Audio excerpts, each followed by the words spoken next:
Massive and expensive equipment marks the professional radio station. But in the amateur field, radio parts often include pieces of assorted junk ingeniously assembled by operators who are called hams and who take up broadcasting as a hobby. Cards to prove long-distance contacts are exchanged by the hams and proudly displayed. Jimmy Mulligan here has lots of cards and lots of strange radio parts, such as whiskey glasses mounted on a cake tin. Ma's funnel actually becomes a loudspeaker, and her sieve part of a microphone. Winding a coil becomes comparatively simple when using the family egg beater. And so, while radio's youth is being served, it's cramping Ma Mulligan's culinary style. No end. Well, chow is about ready, so it's time to get the hard-working Mulligan family together. Call Jimmy. Call Jimmy. Call Jimmy. Call Jimmy. Well, I guess that means you, Grandpa. And so Jimmy is called. But shh. Grandpa, Jimmy's practically in a trance right now, so don't interrupt. All amateurs are heroes of the air at heart and dream of a chance to serve humanity or to save lives. It does happen, you know. For instance, in far-off Alaska some years ago, Clyde DeVina, prominent movie cameraman, devoted long winter evenings to his amateur radio set. Frequently, he talked over a span of 15,000 miles to a lonely lighthouse keeper in New Zealand. Although a great distance separated them, the two amateur operators exchanged gossip nightly and soon became radio buddies. One evening, alone in his cabin, DeVina became weak. Deadly vapors from a leaky stove were the cause. A few minutes later, when DeVina's conversation ended abruptly, the lighthouse keeper tried to renew the contact. With all windows locked against the freezing weather, DeVina's ebbing strength was going rapidly. Finally, realizing that some strange, overpowering force was clutching his life, he managed to repeat the cry of help.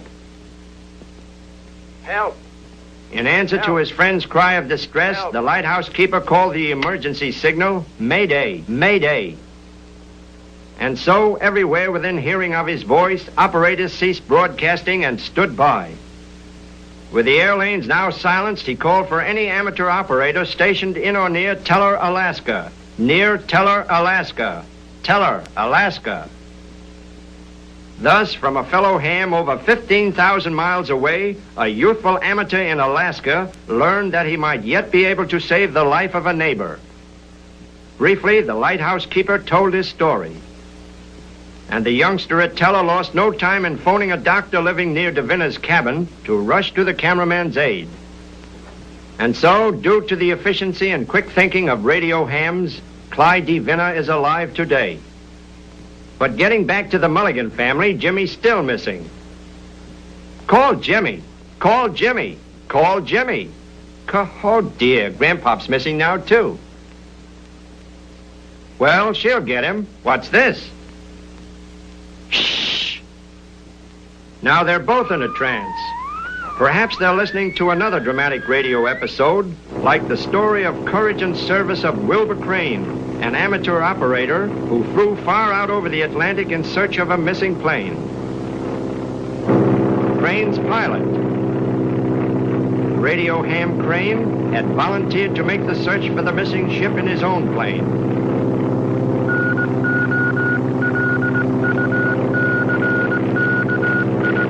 Amateurs all along the coast were standing by to pick up progress of the search. Ship radio professionals listened, ready to go to the rescue. Tensely listening to his reports, too, and worried for his safety, were Crane's wife and son.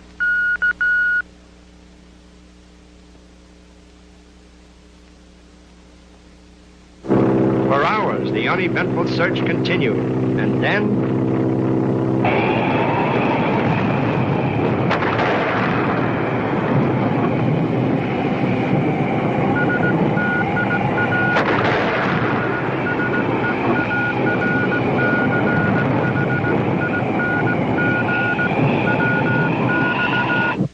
lost in a bad storm, far out at sea, but the search goes on.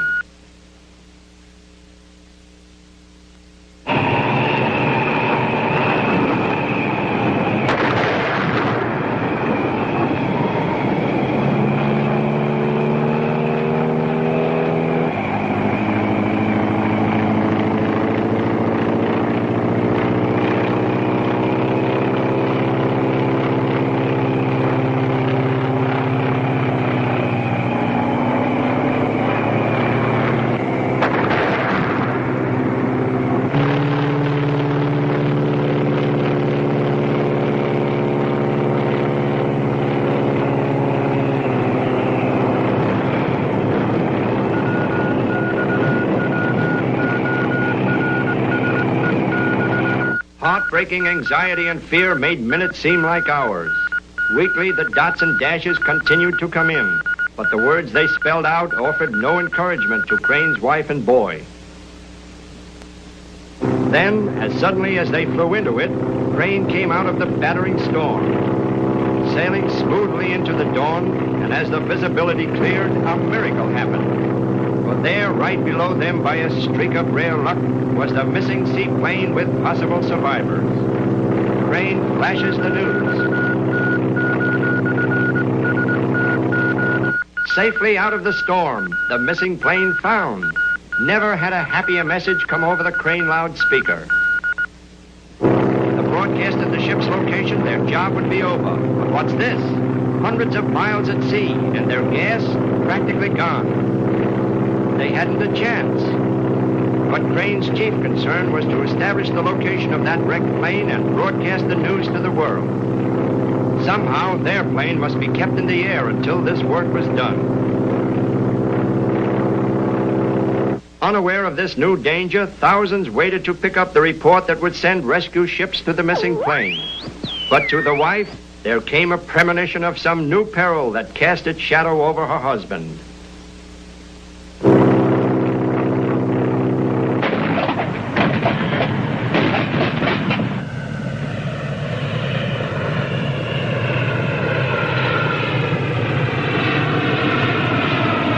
The report goes on the air.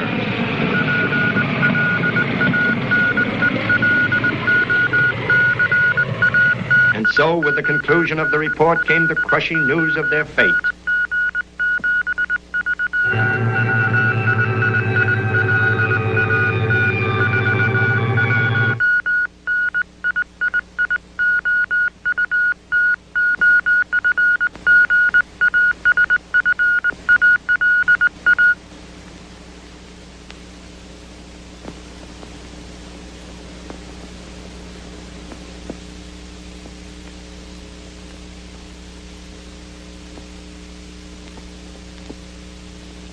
And thus, two heroes once again preserved the finest traditions of the amateur radio fraternity. The radio message picked up by a ship made possible the rescue of those for whom Crane and his pilot had made the supreme sacrifice. Little wonder that to Jimmy and to thousands of others like him, the amateur radio offers continuous inspiration to render aid in times of stress. Whenever a calamity occurs, the ham operator courageously and unselfishly comes to the service of the community. And speaking of calamities, well, take a look at Ma Mulligan's dinner. Boy, break out the bicarbonate. Now, Ma, remember your blood pressure. Take it easy now. So that's the way it is, eh? Well, she'll tell him. That sounds like China. Wow, that's coming 5,000 miles on a homemade set.